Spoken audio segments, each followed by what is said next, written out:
Assalamualaikum warahmatullahi wabarakatuh. Salam sejahtera untuk kita semua. Dalam video kelas Retno kali ini, saya akan membahas tentang episode ke-24 Merdeka Belajar. Jadi ada kebijakan Merdeka Belajar.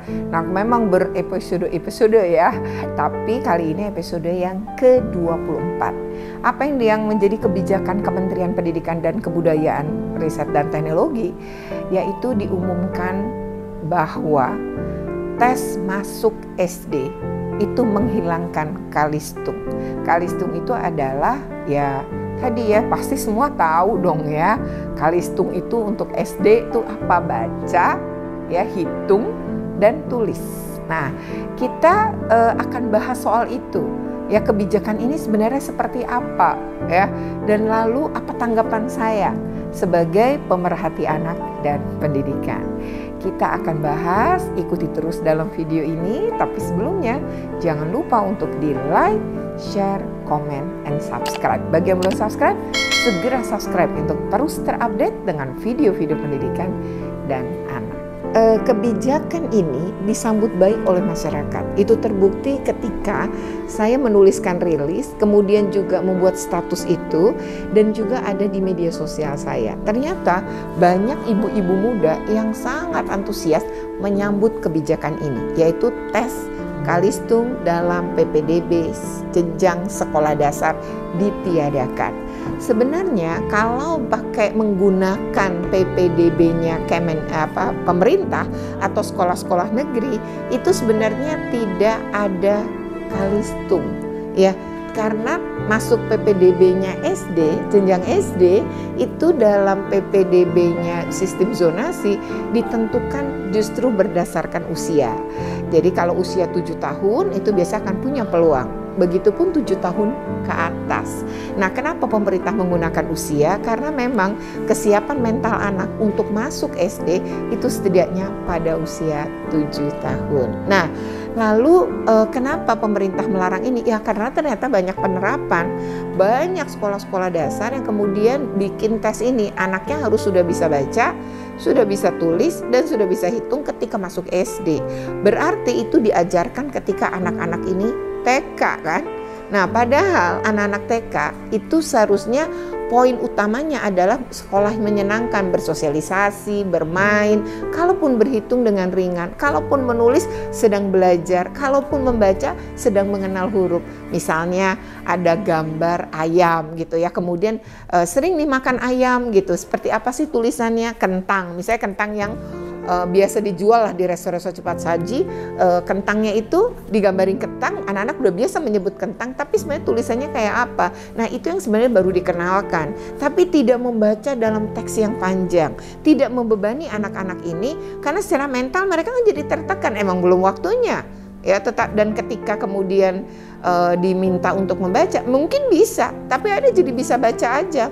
Tapi dampaknya adalah tidak menyenangi membaca, tidak cinta membaca. Karena ketika belajar pada kondisi yang memang dia tidak senang, dia tidak suka.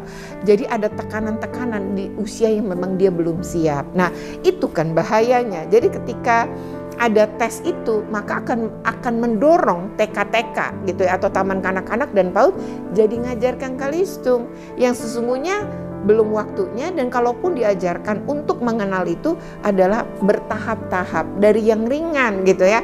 Dan sebenarnya membaca yang benar itu baru dilakukan ketika anak usia 7 tahun pada kelas 1 SD. Jadi kalau guru SD berharap atau tesnya untuk masuk SD itu berharap anak bisa baca, bisa tulis, bisa hitung, ya berarti dengan demikian bacaan dalam buku teksnya pasti sudah seberat itu. Dan ini yang kemudian didukung oleh para ibu ya, para ibu-ibu muda yang saat ini, mungkin para ibu lain yang punya cucu-cucu juga pasti mendukung gitu ya, karena memang berat gitu ya bagi anak-anak. Dan ini juga bahaya bagi tumbuh kembang anak. Yang lebih lagi adalah kita akan dorong anak-anak tuh suka baca, cinta baca ya, bukan membaca karena dipaksa ya, akhirnya dia bisa baca tapi dia tidak menyukai kegiatan membaca. Nah, ini yang mau kita hindarkan.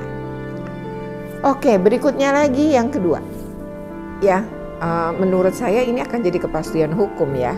kepastian hukum bahwa kalau nanti ada sekolah-sekolah yang menerapkan, nah di sini pengawasannya Kemendikbud bagaimana?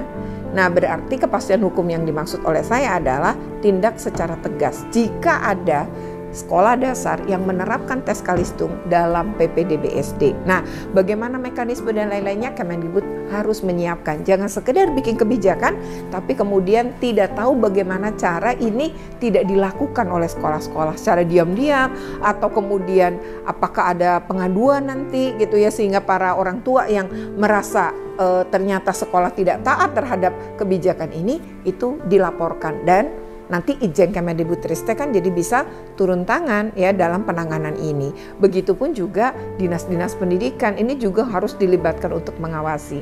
Nah, itu PR ya buat Kemendikbud. Nah, yang ketiga, kalau sudah tidak ada tes Kalistung ini, lalu seperti apa yang harus diperbaiki lagi? Ikuti terus dalam video ini, tapi sebelumnya jangan lupa untuk di like, share, komen, dan subscribe. Bagi yang belum subscribe, segera subscribe untuk terus terupdate dengan video-video pendidikan dan anak.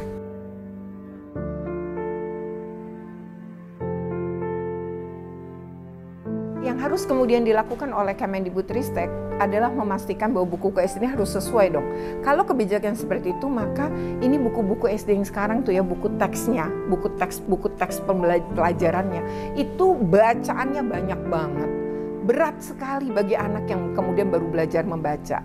Nah, harusnya buku-buku ini secara bertahap tentu menampilkan gambar dulu gitu ya, dengan bacaan yang tidak banyak ya. Kemudian ini yang sebenarnya harus dibenahi. Matematikanya juga sangat berat menurut banyak para orang tua, karena anak kelas 1 SD itu sudah berhitung misalnya mengurangi dengan angka beratusan gitu ya, yang meminjam sebelahnya gitu. Jadi harus pinjam ke sebelahnya yang puluhan harus pinjam ratusan, ini disimpan. Itu membingungkan bagi anak-anak yang baru belajar berhitung. Jadi ini juga harus dievaluasi. Selain itu, buku-buku SD yang lain itu juga banyak yang materi-materinya terlalu berat. Nah, begitu apalagi untuk materi matematika. Nah, ini penting, perlu ya, sangat perlu untuk segera dievaluasi agar pembenahannya sekaligus tidak sekedar melarang di pintu masuknya gitu ya ketika SD, tapi juga membenahi buku-buku teks pembelajaran sehingga semuanya akan berjalan ya, tentu ini seiring dan sejalan, dan pencapaian tujuan pembelajaran, tumbuh kembang anak yang menyenangkan dalam pembelajaran itu akan tercapai. Demikian video ini ya, jangan lupa untuk di like, share, komen, and subscribe. Bagi yang belum subscribe, segera subscribe untuk terus terupdate dengan video-video pendidikan dan anak. Oke, terima kasih. Wassalamualaikum.